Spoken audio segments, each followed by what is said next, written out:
Alors bonjour à tous, je suis un homme vivant et une âme vivante, et je me présente à vous aujourd'hui en personne, en tant que le roi Régis Lucius Ier.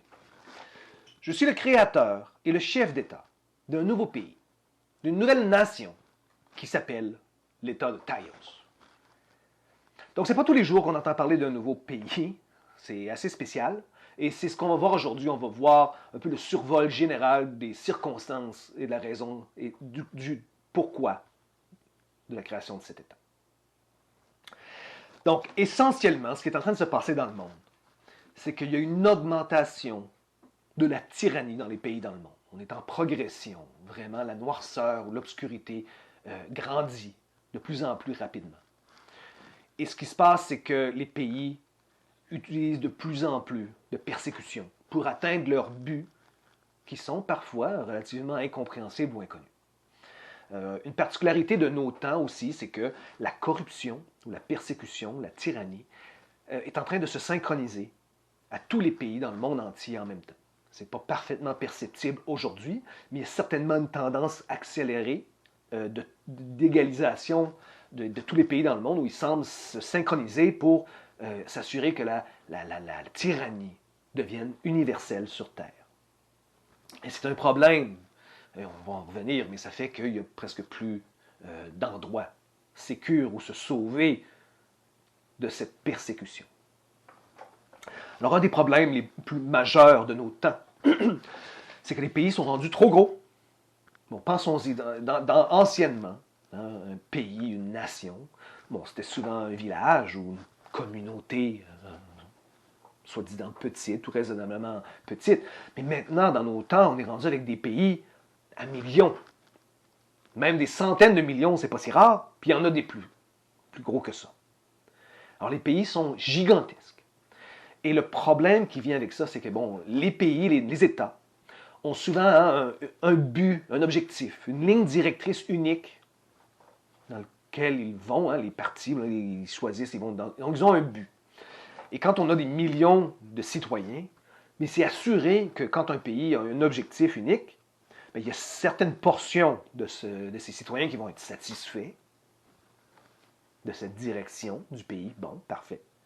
Mais obligatoirement, il y a toujours un certain groupe de gens qui ne se reconnaîtront pas dans cette direction, dans cet objectif, et qui ne seront pas d'accord avec la direction et le mode de pensée. Donc, eux vont vouloir quelque chose de différent.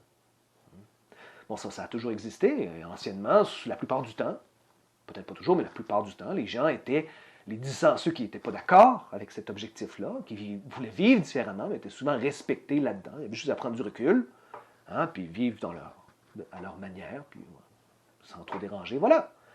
Mais là, ce qui est en train de se passer, c'est que les États dans le monde entier sont en train de modifier leur comportement face à la dissension.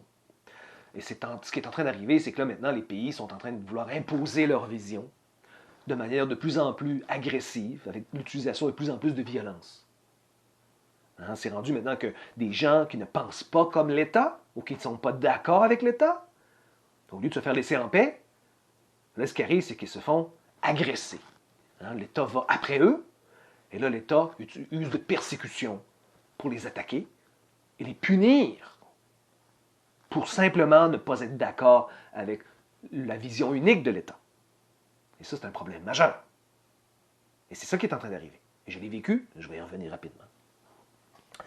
Donc, on parle, un des thèmes qui est à la mode dans les temps courants où je fais cette vidéo, c'est la diversité et l'inclusion.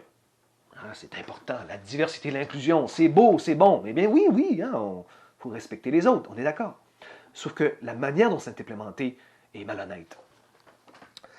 Ce qui arrive, c'est qu'il y a un spectre très limité où les gouvernements ou les États permettent la diversité et l'inclusion. Donc, tant que quelqu'un est inclusif, différent à l'intérieur de ce spectre très limité, il n'y a aucun problème, c'est protégé, parfois même en utilisant la persécution contre ceux qui ne respectent ça, et avec quand même une certaine forme de raison, considérant les droits humains.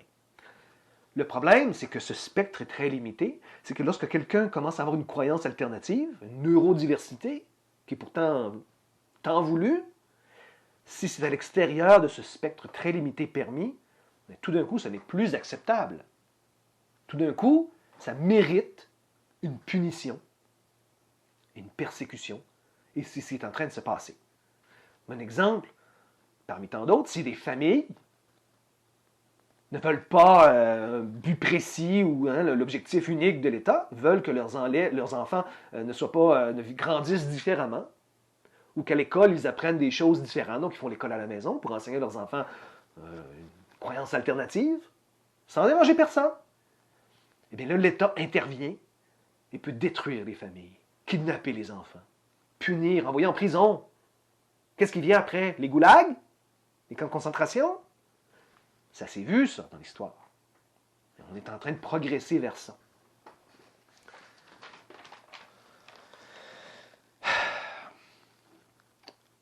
Les cours de justice, qui sont de plus en plus en train de devenir des cours d'injustice.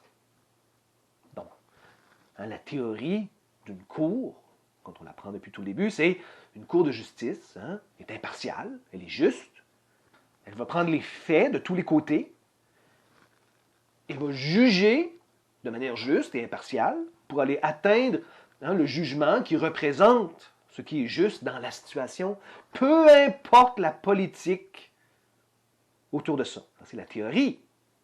C'est comme ça que c'était. Mais là, c'est plus comme ça. C'est en train de changer. Les cours de justice sont en train de devenir des cours d'injustice. Souvent, ce qui arrive, c'est que maintenant, c'est que l'État va avoir un but ou un objectif préalable. Et la Cour sert simplement à justifier cet objectif qui est préalablement décidé. Donc, l'État décide que quelqu'un va être son esclave, va entrer en servitude, va obéir à ce que l'État veut qu'il pense. Bien, la Cour va servir à justifier ça. Si la justice et les droits de l'homme s'alignent avec le but, bon, parfait, ils vont les offrir, c'est important que ça paraisse bien, la justice.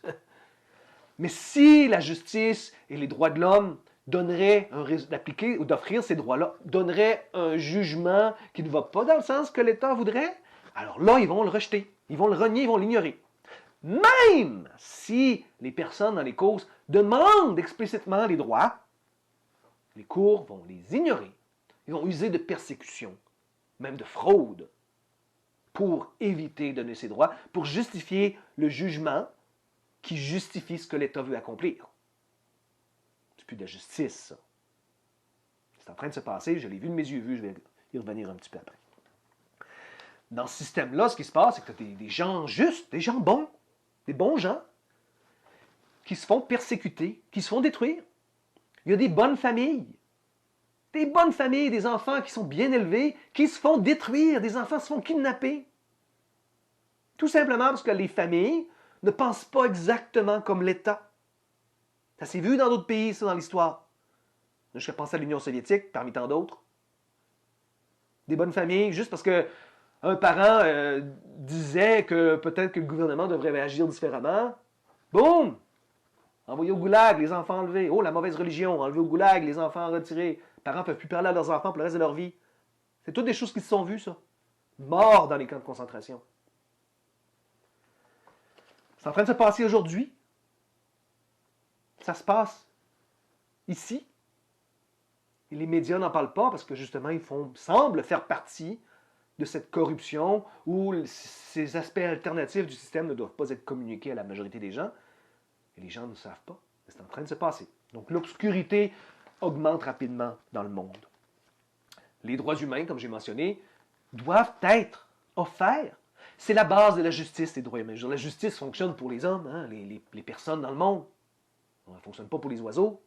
Elle fonctionne pour les hommes, les êtres humains, les personnes. Les droits humains, c'est la clé, c'est l'essentiel des règles, des bordures dans lesquelles la justice doit considérer pour s'assurer d'offrir la justice. C'est pas optionnel, les droits humains. Les droits de la personne ne sont pas optionnels. D'ailleurs, les pays eux-mêmes s'imposent que les droits doivent être respectés par des chartes, par-ci, par-là. Et non seulement ça, mais à l'international, les Nations Unies, parmi d'autres organisations, forcent des traités internationaux sur les pays pour s'assurer que les droits soient respectés. Puis ces traités-là s'assurent que les droits doivent être respectés.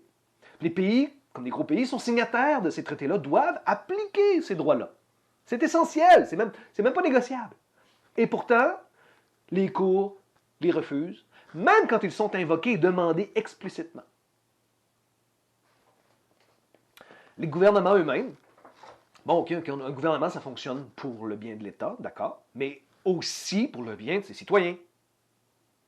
Les deux vont ensemble, le bien des citoyens va aussi pour le bien de l'État, hein, tous ensemble. Et là, ce qui se passe, c'est que tu as des intérêts internationaux, étrangers, extrêmement puissants, qui s'immiscent dans les gouvernements des pays, et que là, les gouvernements commencent à travailler pour le bénéfice les objectifs de ces groupes étrangers internationaux. Et ces objectifs-là sont souvent à l'encontre du bien-être des citoyens. On le voit.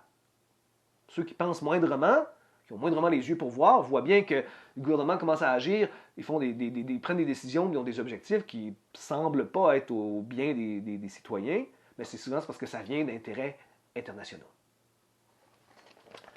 Et ceci est une forme de corruption et de persécution aussi, quand on agit contre ses citoyens pour le bien d'inconnus. Et ce qui est important de savoir, c'est quand même qu'il y a des droits humains où les citoyens d'un pays ont le droit d'être représentés par leur gouvernement. Mais comme je disais, ils sont rendus tellement gros maintenant, les pays, que forcément, il y a des grands groupes de gens qui ne sont plus représentés. Ils n'ont pas le choix. Ils n'ont plus le choix. Bon, là, avant d'aller plus loin, je raconte légèrement, moi, j'ai vécu tout ça.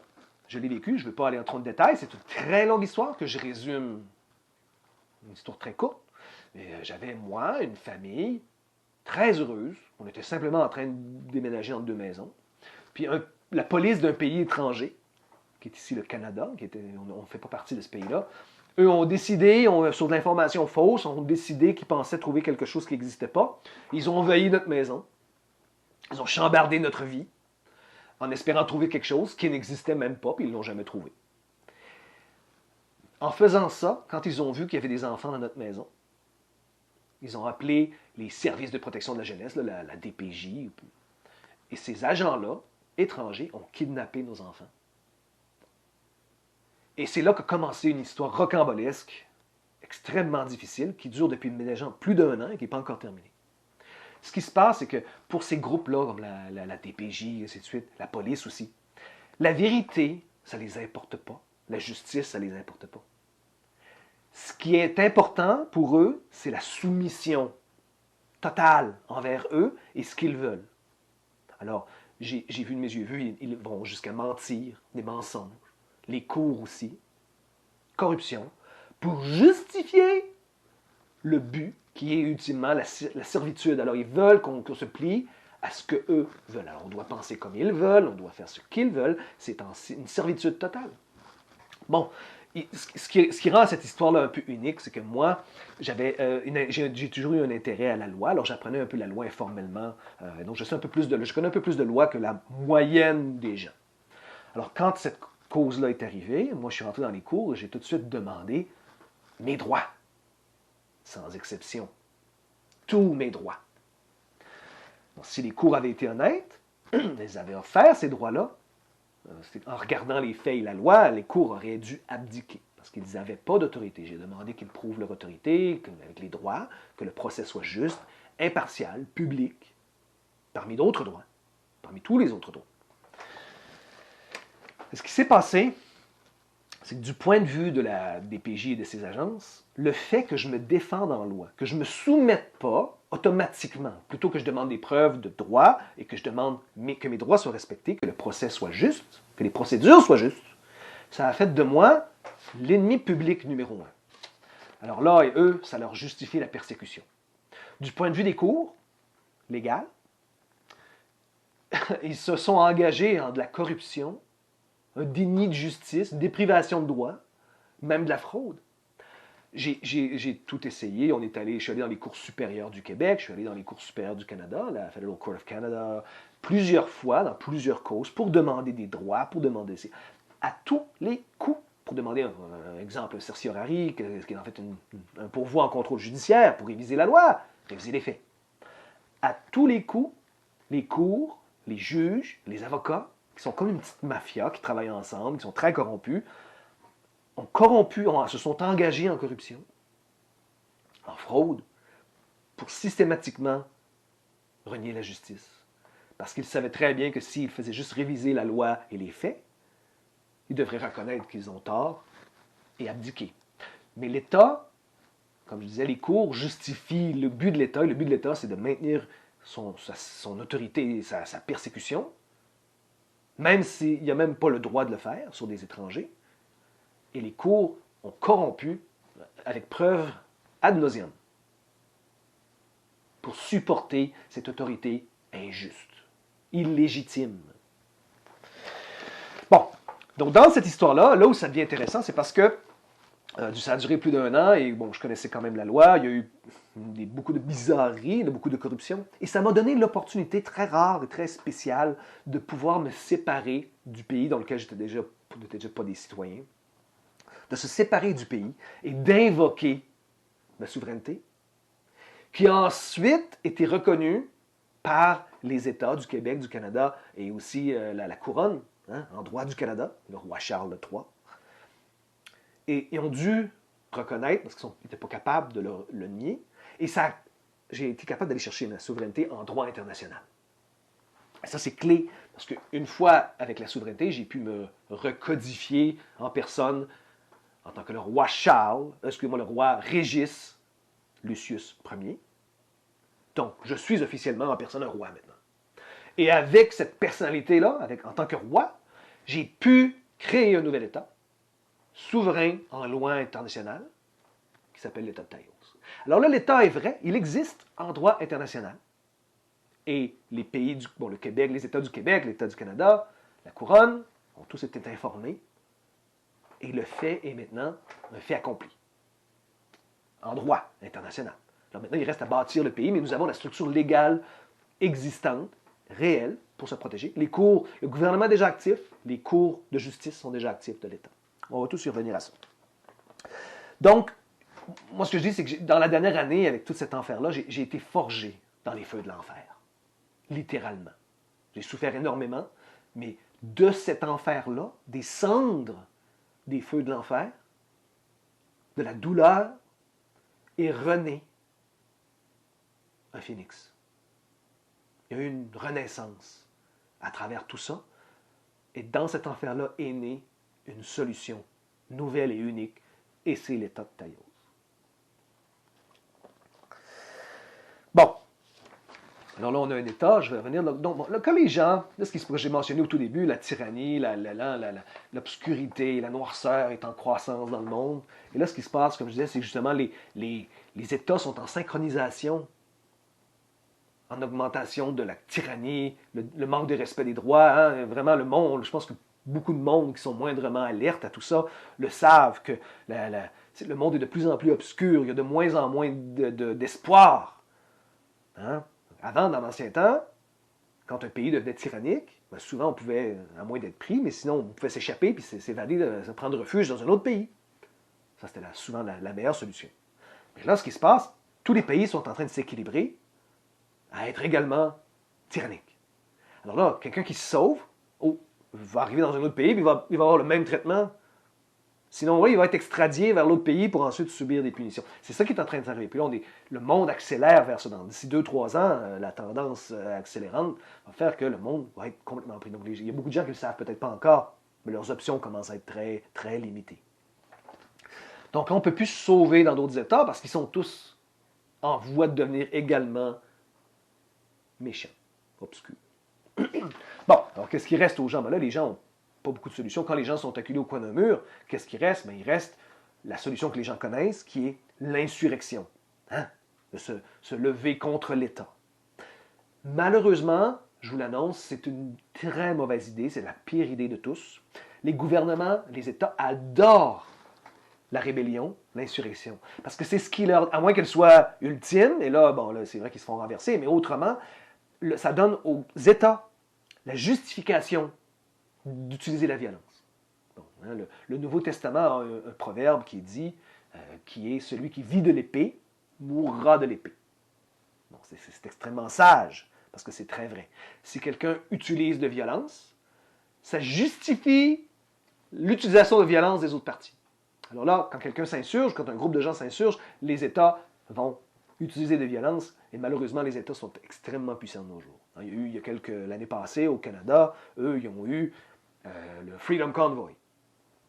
Les gens se sont rébellés, et qu'est-ce qui est arrivé? Ben, l'État a à peine bougé le petit doigt, puis ça a été écrasé, puis de manière solide. Ça a été très facile.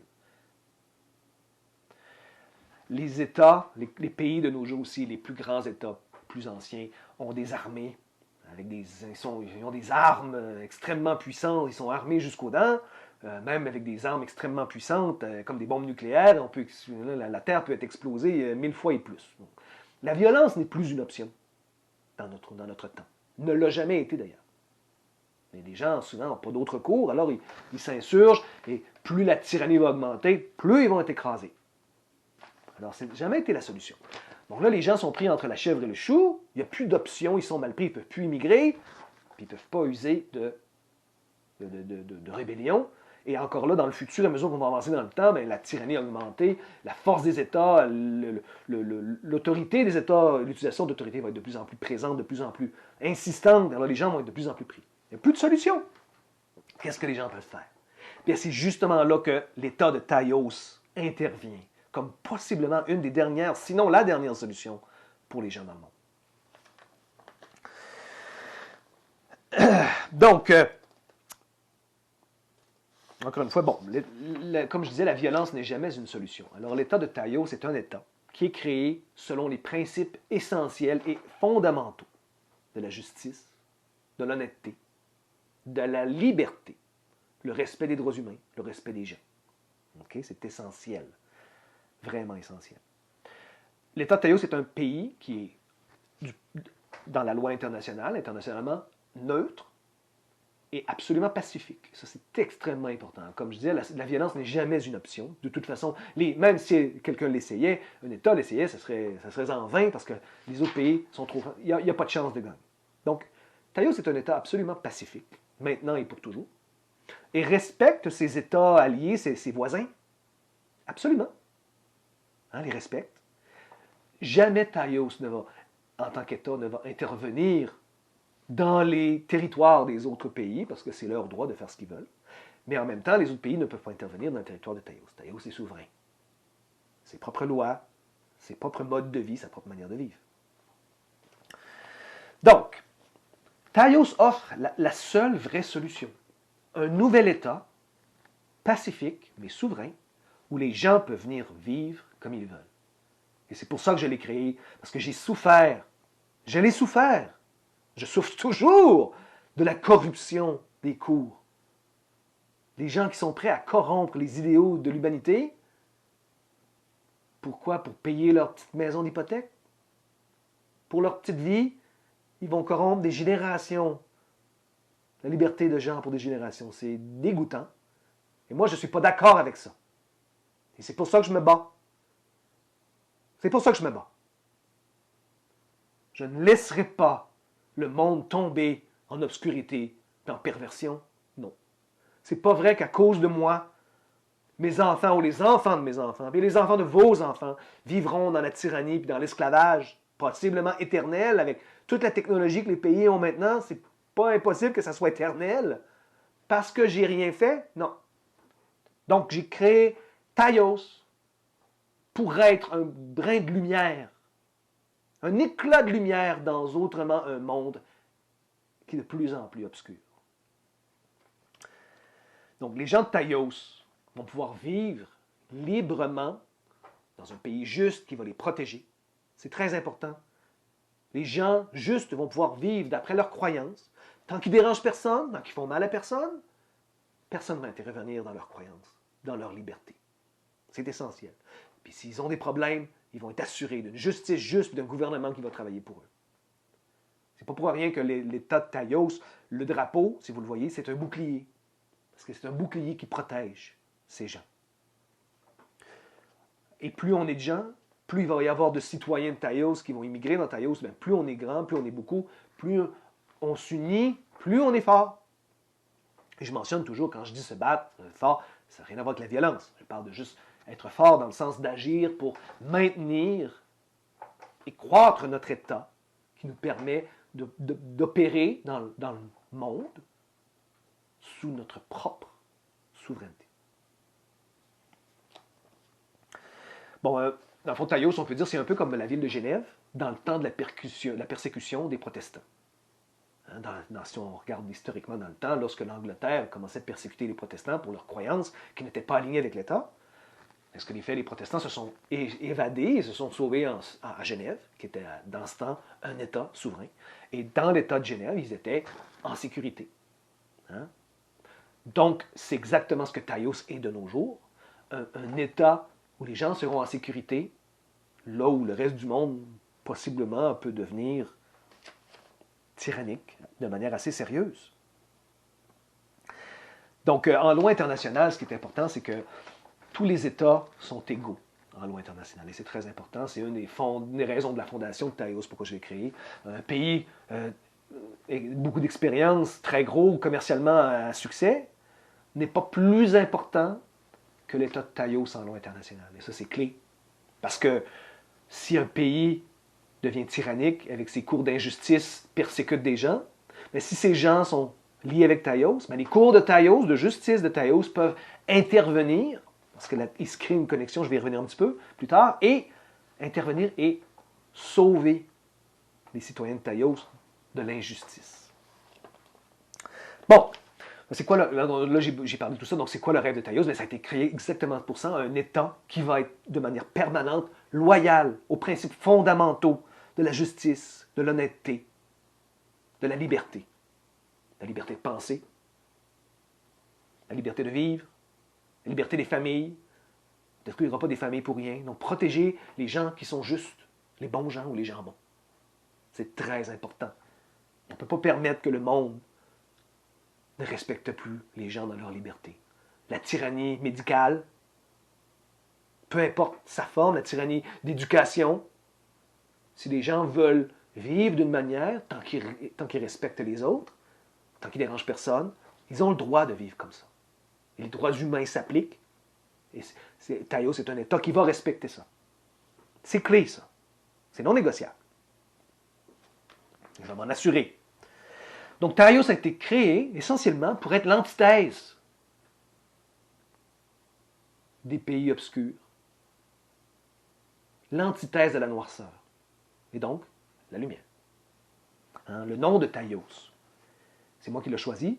Ça vient d'une caverne en Équateur, dans le pays d'Équateur, qui s'appelle en espagnol la Cueva de los Tayos. C'est une caverne qui est très spéciale. Et je me suis dit que c'était un nom qui s'appliquait bien. Et en parallèle à ça, en japonais, le mot Tayo veut dire soleil.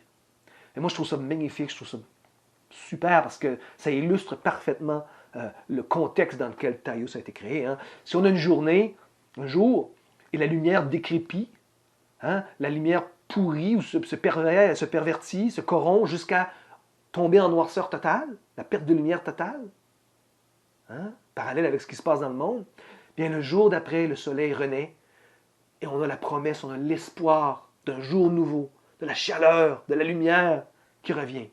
Donc c'est un espoir du renouveau et c'est ça Taïos. C'est l'espoir du soleil, de la lumière qui nous redonne un espoir que la noirceur et la nuit ne dureront pas pour toujours. Donc c'est vraiment le nom idéal d'après moi. Donc, bon, Taïos, je vais détailler un petit peu plus tard la forme gouvernementale, mais essentiellement, ça va être une république représentative avec un chef d'État. On va y revenir en détail. Et évidemment, bon, c'est un pays, comme je disais, qui va être pacifique, qui restaure la justice, très important, et qui agit comme un bouclier. Évidemment, bon, tout ça en parallèle, et de conséquemment, viendront les cours de justice.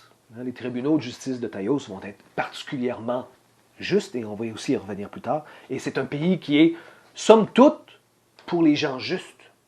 Donc les justes, les bons gens, vont bénéficier de Taïos. Et à l'instar de ça, les gens injustes, les gens corrompus ne seront pas bienvenus dans Taïos et vont être sortis toujours à travers la justice, mais la corruption ne sera pas bienvenue de toute évidence. Donc, la liberté, le paradigme, ou du moins le paradigme de la liberté, c'est que la liberté vient avec des responsabilités très importantes. Hein? La liberté, ça se défend. Ça se défend en étant en appliquant les responsabilités qui maintiennent la liberté.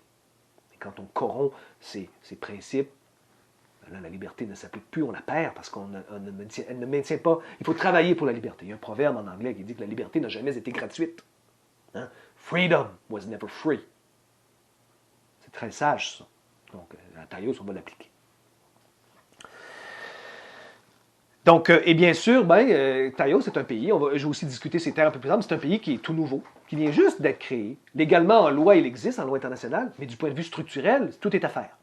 Donc, on a une chance de créer une nouvelle société, un nouveau pays, une nouvelle culture, de le créer à partir de zéro, comme les gens juste voudront le créer. Donc, on a une deuxième chance. Ce n'est pas tous les jours qu'on a une deuxième chance. Pensez-y. Ça n'arrive pas tous les jours. On en a une deuxième chance. On peut créer un pays comme on veut, comme il se doit, pour qu'il fonctionne comme il se doit. On peut apprendre de l'histoire, on peut apprendre des erreurs de l'histoire des autres pays, des autres États, appliquer pour que celui-ci reste solide dans sa justice. Bon, donc, on parle de quels sont les avantages. Bon, pour bénéficier d'État de Taïos, il faut immigrer à Taïos, il faut devenir citoyen de Taïos, hein, c'est comme tous les autres pays, c'est un pays. Donc, les avantages de devenir un citoyen de Taïos, bien évidemment, de un, on est un citoyen, on obtient la protection de l'État. Là, la protection de l'État, c'est important, c'est surtout ces cours de justice. Donc, on voit ça comme ça, je vous l'explique. La loi internationale ici, c'est ce qui nous donne la force de Taïos. Comme je l'ai mentionné, tous les pays sont égaux. Prenons un exemple. Un citoyen, ça s'applique à tous les pays dans le monde. Je vais en prendre un au hasard. On va prendre la France. Tiens, la France. Donc, un citoyen français, qui est seulement citoyen français, s'il se fait prendre par erreur, ou ça peut être pour n'importe quelle raison, la police les amène dans une cour d'injustice, et là, la cour s'engage en corruption. Mais ce citoyen-là n'a absolument, à peu près pas de recours, surtout si il peut essayer d'en aller en appel, il peut aller dans les cours supérieures, mais ultimement, si la corruption de l'État est totale, comme ça arrive et comme moi je l'ai vu dans le Canada et dans le Québec, ce citoyen-là n'a pas d'option. Il est pris totalement. Bon, il y a peut-être aller à l'international, peut-être les Nations Unies peuvent aider, mais c'est compliqué, puis c'est pour sûr que ça va fonctionner. Donc les recours sont maigres. Il est possible que cette personne-là termine sa vie dans une prison par injustice. Maintenant, si ce citoyen-là est en fait un citoyen de Taïos, donc en ce moment, ce qui change, c'est que ce citoyen-là, s'il est pris dans une cour de France d'injustice et de corruption, ce citoyen-là peut contacter l'ambassade de Taïos et peut réclamer que les cours de son État s'engagent dans la cause. Il faut comprendre, en loi internationale, quand un État engage une personne qui a multicitoyenneté, il se crée une connexion bidirectionnelle de juridictionnelle entre les États. Alors là, Taïos gagne le droit d'adjudiquer aussi, de juger la cause. Et là, si la cause en France, disons, était injuste, Taïos peut juger avec la justice. Et en loi, en droit, c'est toujours le jugement le plus juste qui gagne. Donc Taïos peut annuler l'injustice. Donc si vous commencez à voir un peu la puissance que ceci a, c'est extrêmement puissant. Donc ça, c'est un avantage substantiel de faire partie de Taïos. Vous gagnez la protection d'un État juste. La corruption, on peut battre la corruption comme ça. Donc Taïos ne peut pas s'immiscer sans raison dans un territoire d'un autre pays. Donc si le citoyen est uniquement un citoyen français, Taïos ne peut rien faire. La France a l'autorité et le droit de faire ce qu'elle veut dans son territoire. Taïos ne peut pas s'en mêler. Mais s'il y a citoyenneté, double citoyenneté, ou encore mieux, citoyenneté unique de Taïos, alors là, Taïos peut interagir et aller aider, protéger.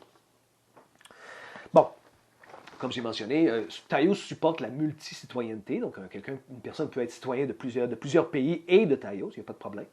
Mais il faut comprendre aussi que si la citoyenneté est multiple, mais cette personne-là est aussi redevable aux lois de tous les pays auxquels il est citoyen. Donc ça rend ça plus difficile. Taïos peut toujours aider, il peut toujours vaincre l'injustice, mais si l'autre pays étranger est juste, Taïos ne peut rien faire. Mais si cette personne-là est seulement citoyen de Taïos, bien là, c'est juste les lois de Taïos qui s'appliquent. Et si un pays étranger le prend dans ses cours, ses droits, ses lois ne s'appliquent pas, seulement celle de Taïos, et là, Taïos peut intervenir et sauver, protéger cette personne-là. Et, bon, Taïos a ses terres, je vais détailler un petit peu plus tard, a des terres qui sont... Mais un citoyen de Taïos n'est pas obligé d'immigrer aux terres de Taïos. Il peut s'il veut, mais il n'est pas obligé. Un citoyen de Taïos peut être sur un autre continent. Mais s'il est citoyen de Taïos, il fait partie du territoire légal de Taïos et donc a cette protection-là, même s'il n'est pas sur les terres directes du pays. Donc, il n'est pas obligé d'être physiquement dans les terres. La protection du pays s'applique partout dans le monde, internationalement. C'est important, ça. Donc, évidemment, comme je disais, l'avantage, c'est toujours la protection d'un État, puis indirectement, c'est toujours la protection d'un État avec des cours justes, ainsi de suite.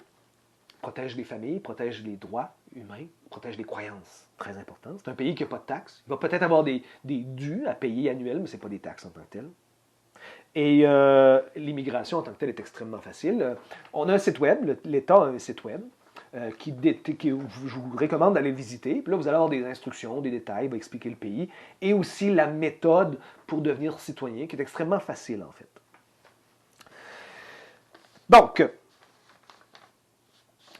maintenant avoir dit tout ça, bon, si on regarde un peu l'État en tant que sa structure elle-même, les agences du pays, bon, évidemment, la première chose à regarder, c'est son gouvernement. Hein. Donc, l'État de Taïos, moi, je l'ai créé avec ma connaissance, ce que moi, je crois être la meilleure structure pour un État. Dans l'histoire, il y a eu plusieurs structures gouvernementales. Certaines ont eu plus de succès que d'autres. Bon. Donc, pour Taïos, moi, j'ai choisi celle que je crois qui est la meilleure somme toute. D'accord? Donc, premièrement, oui, on a un chef d'État, il y a un roi, parce que c'est dans l'État de Taïos, c'est la souveraineté du roi qui donne la souveraineté au pays, c'est la loi internationale. Donc, on a un souverain qui, lui, moi, va toujours s'assurer que le pays reste loyal aux principes fondamentaux de sa création. Encore une fois, la justice, hein, l'impartialité, la liberté, et ainsi de suite. C'est essentiel. Mais autre que ça, le souverain ne s'immiscera pas dans au jour le jour dans la gestion du pays. La gestion du pays revient au gouvernement. Bon, le gouvernement, la structure choisie, va être une république représentative. D'accord? Donc, c'est le peuple qui va gérer son gouvernement sous une forme de république. Bon, il y a eu, évidemment, il y a eu la romancienne, hein, la romantique, qui a eu beaucoup de succès dans ses meilleurs jours avec cette forme. Mais de nos jours, aujourd'hui, nous avons les États-Unis d'Amérique qui ont un système similaire qui est, moi, je crois, très bien implémenté. Et donc, Taïos s'inspire des États-Unis d'Amérique. Donc, le modèle de l'État de Taïos, hein, pour sa république représentative, c'est un système à 3 branches de gouvernement. Donc, nous avons le législatif, l'exécutif et bien sûr le judiciaire. Donc, le législatif va être bien sûr le Congrès, composé d'un Sénat puis d'une Maison des représentants. Pour l'exécutif, un président, vice-président et tous les offices qui en découleront. Et le législatif, qui est bien sûr les cours de Taïos. Alors, on va en parler des cours de Taïos. Donc, le système légal dans Taïos est important. Encore une fois, j'ai choisi le système légal que moi, je crois, et je peux le défendre. Et de loin, le système légal le plus efficace dans le monde de nos jours. Et c'est le common law anglais. Donc, bon, premièrement, Taïos hérite, hein, on hérite d'une historique anglaise. Donc, le common law est présent. Et le common law est en fait le système qui est le plus solide, le plus robuste dans les systèmes légaux pour promouvoir la justice. Bon, premièrement, le système de common law anglais n'a rien à envier au système civil, qui sont autrement un autre système. Donc, parce que tout ce qui est bon ou bénéfique des systèmes civils, le common law anglais là aussi. Hein, le code civil, bon, le common law, les statutes. C'est la même chose. Sauf qu'il y a des différences particulières qui viennent vraiment renforcer le common law que les codes civils n'ont pas nécessairement. Bon. Le code civil, son code, c'est tout. Hein. Tout ce que le code dit, on le suit à la lettre. Et s'il y a des trous, des imprécisions dans les codes civils, et souvent il y en a volontairement, ben là, après ça, les nuances, hein, là, à peu près tout va. Il n'y a pas n'importe quoi peut aller. Dans les systèmes common law, a aussi son code civil, ses statutes, mais s'il y a des imprécisions, il y a des systèmes de sécurité qui viennent s'appliquer, qui ne s'appliquent pas nécessairement dans les systèmes des codes civils.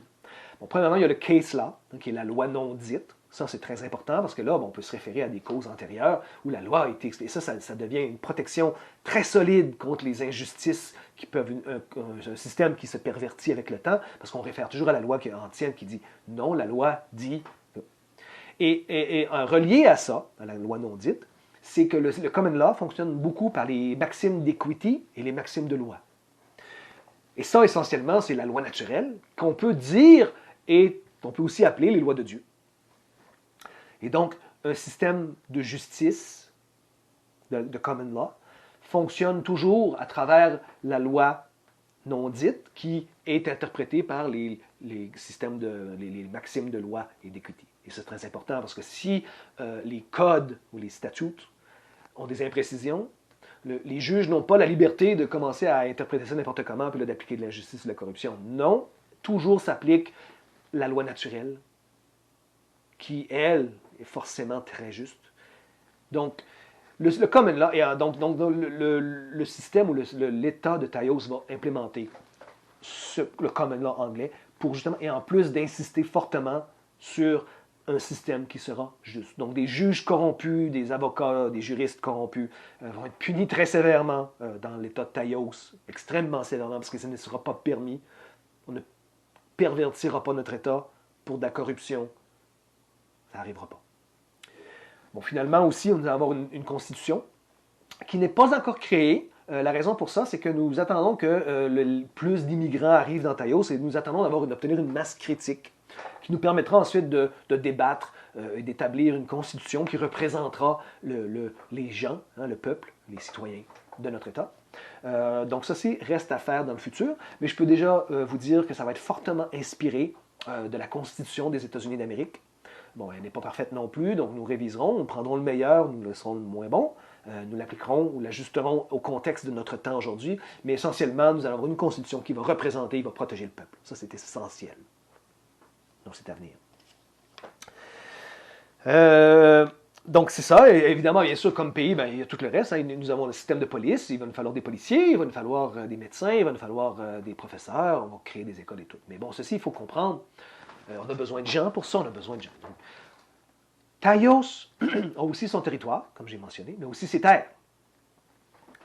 Donc là, il faut comprendre une chose, Taos est un État très jeune, est un État en développement. Les structures, les agences, quoi qu'elles ont été créées en loi, ne sont pas encore très développées physiquement. Et donc, tout reste à faire. Donc là, ici, au moment où je fais cette vidéo, c'est l'hiver en Amérique du Nord. Et donc, au printemps, beaucoup de citoyens de Taos, on va aller directement à nos terres, on va commencer à développer, mais il faut comprendre qu'on part de zéro. C'est de la forêt, c'est une terre vierge. Et là, on va commencer à développer le camp de base pour commencer. Et avec le temps, avec les années, on va faire notre chemin pour aller trouver essentiellement où sera placé le village. Et là, on va bâtir ce qui deviendra notre capitale. Et là, on va implémenter l'hôpital, ajouter les écoles. Donc, on va développer notre système. Il faut comprendre que pour l'instant, on part de zéro. Mais on a besoin de monde. On a besoin de vous. Donc, vous pouvez devenir citoyen de Taos. Vous n'êtes pas obligé d'immigrer dans les terres vierges pour l'instant. Vous pouvez rester où sur terre vous êtes, devenir citoyen de Taos. Mais si vous pouvez aussi venir aider, on a besoin de vous. OK? Il y a un proverbe qui dit que tout ce que le monde a besoin, les méchants ont besoin pour réussir, c'est que les gens justes ne fassent rien. C'est important, ça. Si l'on ne fait rien, c'est assuré que les méchants, que la corruption va gagner. Donc, on n'a pas le choix d'agir. Il faut prendre notre futur, il faut prendre notre avenir en main. Donc, si vous êtes quelqu'un qui est dégoûté par les injustices du monde, l'obscurité qui croît, la tyrannie qui croît, si ça vous dégoûte, bien, la seule manière, il faut faire quelque chose. On ne peut plus attendre que quelqu'un d'autre fasse pour nous. Parce qu'à date, personne ne le fait. Il faut probablement personne d'autre le fera. Donc, on n'a pas le choix. Donc, moi, j'ai pris le leadership, la chefferie d'implémenter un État qui va nous protéger en loi. Mais on a besoin de monde qui ont du cœur, qui veulent changer les choses, qui veulent améliorer les choses. Bien, on a besoin de vous. Ça commence tout simplement en venant joindre à Taos, puis commencer à travailler, parce qu'on a besoin de monde pour assurer, pour bâtir le pays, l'État et la nation qui va devenir ce qui va protéger les enfants et notre futur. qui va assurer que les valeurs humaines, que les valeurs devraient, que la liberté soit respectée et persiste dans le futur. Donc, il faut se lever, il faut quitter son sofa, il faut prendre action, il faut se battre. Puis quand je dis se battre, je ne parle pas de violence. Je parle de se battre en termes de se lever, prendre action, puis commencer à agir, hein? Commencer à interagir dans son gouvernement, dans son pays pour le bâtir, parce que tout ça se bâtit quand on agit puis on prend action. D'accord? Donc on a besoin de vous. Puis à mesure que le pays va grossir, ben, on va développer notre monnaie, on va développer notre économie, le pays va croître.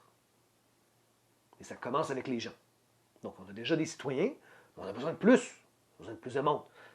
Là, si vous êtes sur Internet, vous regardez ces vidéos-là, puis vous êtes dégoûté de ce qui se passe, ben, il y a une solution, on a une deuxième chance. Et c'est maintenant, c'est pas dans 10 ans, c'est maintenant. On a besoin de vous. Levez-vous, venez nous aider. Sinon, si on ne fait rien, oui, absolument, les méchants vont gagner. C'est sûr. L'entropie. Si on ne fait pas le ménage, tout va se perdre. Donc, cette vidéo a été un survol. On va en faire d'autres avec le temps pour aller réviser les thèmes, chaque thème plus en détail. On a un site web, on a un site Internet. Je vais mettre l'URL dans la vidéo. Et puis, regardez, venez visiter le site web. Puis, sur le site web, vous allez voir aussi que nous avons des chats, hein, des groupes. Vous pouvez discuter. Donc, on a un Telegram, on a un Discord, on a aussi Twitter. Donc, vous pouvez venir nous parler. Vous pouvez me parler. Moi, je suis là. Roi Régis, je suis aussi dans les groupes, on peut se parler. Puis là, ben, à mesure qu'on se parle, ben, on peut clarifier. On fera d'autres vidéos pour clarifier les thèmes et les sujets ou les interrogations que les gens ont. D'accord? Donc, sur le site web, on va le développer avec le temps. Il va s'améliorer. Puis venez voir. Puis ça va vous donner de l'information et les procédures. Si vous voulez immigrer à Taos, ben, ce qu'il faut considérer et comment procéder pour faire ça. D'accord? Donc, je vous remercie énormément pour votre attention. À bientôt.